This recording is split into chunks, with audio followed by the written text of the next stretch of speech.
അപ്പോൾ നമ്മളവിടെ ആ കടലിൽ മുങ്ങി കുളിച്ചതിന് ശേഷം 2 തീർത്ഥക്കിണറുകളുണ്ടെന്ന് പറഞ്ഞല്ലോ. അപ്പോൾ അത് അവിടേക്ക് വന്നിരിക്കുകയാണ് കേട്ടോ. അവിടെ ഇങ്ങനെ കുറേ ആളുകൾ നിൽക്കുന്നുണ്ടാവും കേട്ടോ. നമുക്കിങ്ങനെ വെള്ളം ഒഴിച്ചു തരാനായിട്ട് കിണറിൽ നിന്ന് മുക്കി കോരി ഒഴിച്ചു തരണമല്ലോ. 22 കിണറുകളിൽ നിന്ന് മുക്കി ഒഴിച്ചു തരണമല്ലോ. അപ്പോൾ അതിനായിട്ട് കുറേ ആളുകൾ അവിടെ വൈറ്റ് ഷർട്ടും വൈറ്റ് മുണ്ടൊക്കെ ഇട്ടിട്ട് നിൽക്കുന്നുണ്ടാവും. അപ്പോൾ അതിന് ഒരാൾക്ക് ഒഴിക്കാൻ 250 രൂപയാണ് കേട്ടോ അവർ ചോദിച്ചത്. അവിടെ വീഡിയോ എടുക്കരുതെന്ന് പറഞ്ഞുകൊണ്ട് ഞാൻ പിന്നെ വീഡിയോ എടുത്തില്ല കേട്ടോ. ഫോണൊക്കെ ബാഗിനകത്ത് വെച്ചു. അത് കഴിഞ്ഞ് അവിടെ തന്നെ ഡ്രസ്സ് മാറാനുള്ള സൗകര്യം ഉണ്ട് കേട്ടോ. ഞങ്ങൾ പോയിട്ട് പിന്നെ ഡ്രസ്സൊക്കെ മാറി. അപ്പോൾ അതൊക്കെ മാറ്റിക്കഴിഞ്ഞ് ഞങ്ങൾ പുറത്ത് വന്നിട്ട് പിന്നെ ഫോട്ടോ ഒക്കെ എടുത്തു കേട്ടോ. അത് കഴിഞ്ഞിട്ട് നമ്മുടെ APJ അബ്ദുൽ കലാമിൻ്റെ വീടിനോടടുത്ത് തന്നെയുള്ളൊരു ഷോപ്പാണിത്. അപ്പോൾ ഇവിടെ എല്ലാം അത്യാവശ്യം കുഴപ്പമില്ല കേട്ടോ. റേറ്റ് കമ്മിയാണ്. ഒരുപാട് സാധനങ്ങളുണ്ട്. ഞാൻ അപ്പോഴേ പറഞ്ഞുല്ലോ, അവിടെ നിന്നൊന്നും വാങ്ങിച്ചില്ല. ധനുഷ്കോടി പോയപ്പോൾ ഒന്നും വാങ്ങിച്ചില്ല. ആ ആൾ ഈ കടയിലേക്ക് കൊണ്ടുവന്നു ഞങ്ങളെ. പിന്നെ ഞങ്ങളിവിടെ വന്ന് നോക്കിയപ്പോൾ നല്ല റേറ്റ് കുറവുണ്ടായിരുന്നു കേട്ടോ. ഈ ശംഖിൻ്റെ സാധനങ്ങൾ തന്നെയാണ് ഇവിടെ കൂടുതൽ.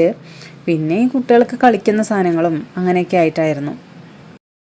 ഭരണിയൊക്കെ കണ്ടു കേട്ടോ. എനിക്ക് ഭരണിയൊക്കെ നല്ല അഫോർഡബിളായിട്ട് തോന്നി അവിടെ നിന്ന് നോക്കിക്കഴിഞ്ഞപ്പോൾ. ഇത്ര നേരം ഒന്നും ചോദിക്കാത്ത മക്കൾ ഇവിടെ എത്തിക്കഴിഞ്ഞപ്പോൾ ഓരോന്നും ചോദിക്കാൻ തുടങ്ങി കേട്ടോ. ദേവുട്ടിയും അമ്മിക്കുട്ടിയും.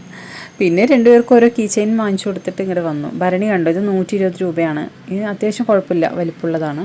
പിന്നെ എന്തൊക്കെയോ സാധനങ്ങൾ, പക്ഷെ നമുക്കത് യൂസില്ല. അപ്പോൾ അത് കണ്ടിട്ട് ഞങ്ങൾ പിന്നെ അപ്പുറത്ത് തന്നെ APJ അബ്ദുൽ കലാമിൻ്റെ വീട്. അപ്പോൾ വീട്ടിലും പോയി. അവിടേക്ക് മൊബൈൽ അലൗഡല്ല. അപ്പോൾ അവിടെയും പോയി കണ്ടിട്ട് തിരിച്ച് റൂമിലേക്ക് പോയിട്ട് ഇതാ മേക്കപ്പ് അടുത്ത ബോട്ടിങ്ങിന് പോകാൻ പോവാണ്. അപ്പോൾ അതിൻ്റെ മേക്കപ്പാണ് ഈ കാണുന്നത്. ഈ സമയത്ത് നമ്മുടെ നനഞ്ഞ ഡ്രസ്സുകളൊക്കെ ഉണ്ടായിരുന്നല്ലോ, അതൊക്കെ ഞാൻ കഴുകിയിടുമായിരുന്നു കേട്ടോ. ആ സമയത്താണ് ഇവർ ഈ വീഡിയോ എടുത്തുകൊണ്ടിരിക്കുന്നത്. പിന്നെ അതും കഴിഞ്ഞ് ഞങ്ങൾ പെട്ടെന്ന് ഇറങ്ങി പോയി കേട്ടോ, ലേറ്റ് ആക്കണ്ടെന്ന് കരുതിയിട്ട്.